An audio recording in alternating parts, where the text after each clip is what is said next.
internet yi ñu bàyyi xel ci seneinfo.net ak seneinfo international ñu ngi leen di nuyu fas leen dëgtal li gën a fës ci xëtu njëkku yéenekaay yi tey mardi di 13 décembre 2022 ñu tàmbali ko yéenekaay bii di tribune ñoom nag dañoo fësal seen xëtu njëkk ñu ne gannaaw ay compte Sen TV ak Zik FM ya ñu bloqué compte tribune itam bloqué nañ ko ñu ne nag njiitu réew Macky Sall daal ab palang la am ngir faat groupe bii di D-Media balaa 2024 di jot fësal nañ itam député Mamadou Niang ak Massata Samb ñu ne nag démb teewoon nañ ci assemblée nationale ci déclaration de politique générale ba bésub tey bii nag war nañ wuy ji fële ca dikk source a fasal ci xëtam mu njëkk ab patronat bu bees bu ñu taxawal dippee ko club 50% de préférence nationale C50 PN ka ko taxawal nag di Abdoulaye Sylla bu Ecotra ànd caaki ñooñam fësal nañ itam li nga xam ne moom mooy déclaration bu politique générale bu Amadou Ba ñu ne moom nag fësal na ana naka la war a doxalee libération yéeni kay fësal ci xëtam bu njëkk nañu yore woon koppar yi nga xam ne kon moom lañu jagle loon xeex jàngoroy coronavirus ab rapport boo xam ne nag Cour des comptes moo ko ca amal wane ne daal am na ay doxalin yu jaarul yoon ñu sàkku ca nag ñu ubbi ca 12 information judiciaire ba léegi ñëwaat nañ ci dossier bi nga xam ne mooy Sweet Beauté ak nag capitaine Touré mañ ca convoqué ñu ne ba fa mu taxawoon la taxaw ba léegi ñu ne gannaaw MC Niass madame Talit convoqué nañ ko réew mi quotidien fasal ba léegi déclaration de politique générale ak nag Amadou Ba ak lam ca wax la mu tontu ci mbirum troisième mandat ne loolu Macky Sall la concerné wante itam nañu war a doxalaate li nga xam ne moom mooy PSE ak nag pétrole ak gaz bi nga xam ne kon feeñ na Sénégal Mody Niang addu jëmale nag ci OFNAC mu ne teg bañ fa teg kii di Serigne Bassirou Gueye loolu tax na nag ba Macky Sall kon rey na boobule institution. L'info yéene kaay fësal ci xëtam bu njëkk Amadou Ba ak déclaration de politique générale am ñu ne moom nag ab mbubub xeexkat la soloon taxaw na nag défendre lii di gouvernement bi jéego yi nga xam ne jot nañ ko def ak jéego yi nga xam ne war nañ koo def ngir gën a yombal lii di dundu sénégalais ñu wax nañ itam ci mbirum troisième mandat ak opposition bañ na nag mayuñ kii di premier ministre bi dara. Le Soleil yéene kaay fësal ci xëtam bu njëkk Amadou Ba ñu ne nag moom fa mu gën a teg baaraamam sax mooy mbirum social ana daal naka la nguur gi war a gën a mun a jàppale ñii di ndaw ñi ci liggéey wante itam gën a yombal lii di dund bi. L'Observateur fësal ci xëtam bu njëkk ab audicon bu ñu amal ci milliards ya ñu jagleel la xeexu jàngoro coronavirus ñu ne nag am na ay luubal yoo xam ne kon nemmeeku nañ ca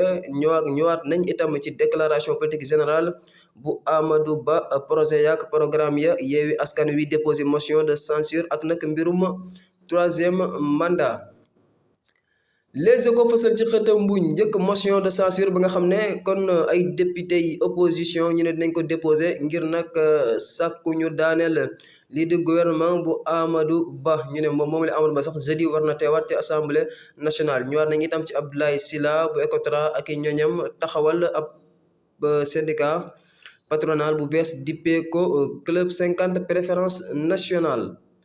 bés bi la jour fësal ci xëtam bu njëkk premier ministre Amadou Ba ak déclaration de politique générale ba amoon ñu ne ko nag na gaawal mbir ya ndax 14 mois dong moo ko dese kon fii ak 2024 ñu war nañ itam ci député ñi nga xam ne ñoom ñooy Mamadou Niang ak Massata Samb ñu ne démb nag teg nañ leen loxo assemblée nationale wante dañ leen mujjee bàyyi li tax ñu bàyyi leen nag mooy dañoo joxe seen kàddu ne ba sub tey ji dinañ wuy ji foofale ca dikk. Stade yéen kaay fësal ci xëtam bu njëkk mondial 2022 ak nag demi-finale yi tàmbali ba sub tey bii Croatie di ca dajeek Argentine wante itam ba suba ëllëg li nga xam ne mooy France wala jàkkaarloog waa Maroc dikkaat nañu ci Ismaïla Jakobs ak taxawaay bu am solo bu mu am ci mondial bu équipe nationale ñu ne ndax loolu nag ñu ne ñuy samp laaj nag ndax loolu tax na ba absence su kii di Saliou Ciss feeñu loon. Le Quotidien fasal ci xëtam mu njëkk déclaration de politique générale bu ministre Amadou ba léegi ñu ne nag